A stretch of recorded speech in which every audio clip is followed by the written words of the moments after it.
नमस्कार, आप देख रहे हैं पीके टाइम्स और मैं हूं आपके साथ शमा सिंह पवार। ये बात अब धीरे धीरे साफ होती जा रही है कि राजस्थान में तीसरी ताकत के उभरने को लेकर कांग्रेस और बीजेपी दोनों ही अंदर खाने एक जैसी बेचैनी रखती हैं।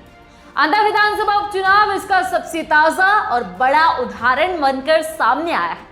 इस चुनाव में कांग्रेस की प्रमोदजन भाया ने शानदार जीत दर्ज की। भाजपा दूसरे नंबर पर जा रही और निर्दलीय नरेश मीणा भी भाजपा के साथ कड़ी टक्कर में रहे, लेकिन निर्णायक बढ़त नहीं बना पाए। इस असल कहानी वोटों के उतार चढ़ाव में नहीं बल्कि उन संकेतों में छिपी है जो बताते हैं कि तीसरे मोर्चे को भरने ही नहीं दिया जा रहा। निर्दलीय नरेश मीणा पूरी ताकत के साथ मैदान में उतरे थे और उनके नाम पर करीब 54,000 वोट पड़े।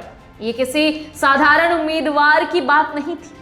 यह साफ था कि जनता में उनकी पकड़ मजबूत है, लेकिन जितनी मजबूती उनकी लोकप्रियता में दिखी उतनी ही बातचीत इस बात पर होने लगी कि क्या कांग्रेस और बीजेपी दोनों ही एक अदृश्य समझदारी के तहत ये सुनिश्चित कर रहे हैं कि तीसरा मोर्चा या कोई निर्दलीय नेता किसी भी स्थिति में मजबूत ना हो सके।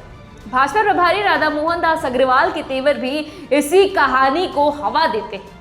कभी उन्होंने हनुमान बेनीवाल को चूहा कहा तो अब अंतर विधानसभा उपचुनाव में जानबूझकर हारने की बात कहकर नरेश मीणा को भी तंज भरी भाषा में निशाने पर लिया। भाजपा प्रभारी अग्रवाल का यह बयान कि कांग्रेस भी जिंदा रहनी चाहिए, एक ऐसा वाक्य जो राजनीति के जानकारों को यह सोचने पर मजबूर करता है कि जहां कांग्रेस मजबूत होती है और कोई बीच में निर्दलीय टक्कर में आ जाता है तो भाजपा की तरफ से जानबूझकर ढिलाई बढ़ती जाती है।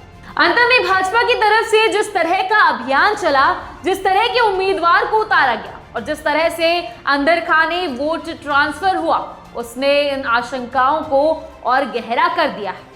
ये पहली बार नहीं है जब ऐसा सवाल उठा हो। 2024 केसर उपचुनाव में भी आरएलपी सुप्रीमो हनुमान बेनीवाल मजबूत नेता को सीमित करने के लिए दोनों बड़ी पार्टियों के साइलेंट अंडरस्टैंडिंग की चर्चा हुई थी। यहाँ पर कांग्रेस ने केवल हनुमान बेनीवाल के वोट काटने के लिए कमजोर उम्मीदवार मैदान में उतारा और कांग्रेस के वोट अंदर खाने भाजपा प्रत्याशी को दिलवा दिए गए।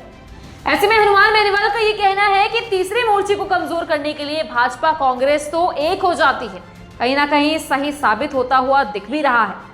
तीसरी ताकत का ये उभार भाजपा कांग्रेस जैसे बड़े दलों को हमेशा असहज करता है, क्योंकि उनके परंपरागत वोट बैंक को कमजोर करता है।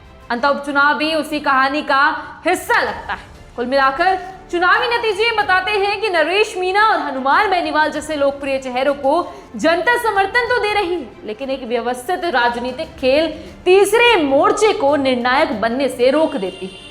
बड़ी पार्टियां हर उस संभावना पर नजर रखती है जिससे कोई नया विकल्प उभर कर उनकी स्थिति को चुनौती दे सके।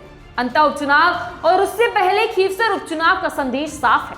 राजस्थान की राजनीति फिलहाल ध्रुवीय ढांचे में फंसी हुई है और तीसरी ताकत को जमीन मिलना अभी भी आसान नहीं है। ऐसी ही खबरों की लगातार अपडेट्स के लिए बने रहिए पीके टाइम्स के साथ, क्योंकि ये है राजस्थान की असली आवाज। नमस्कार।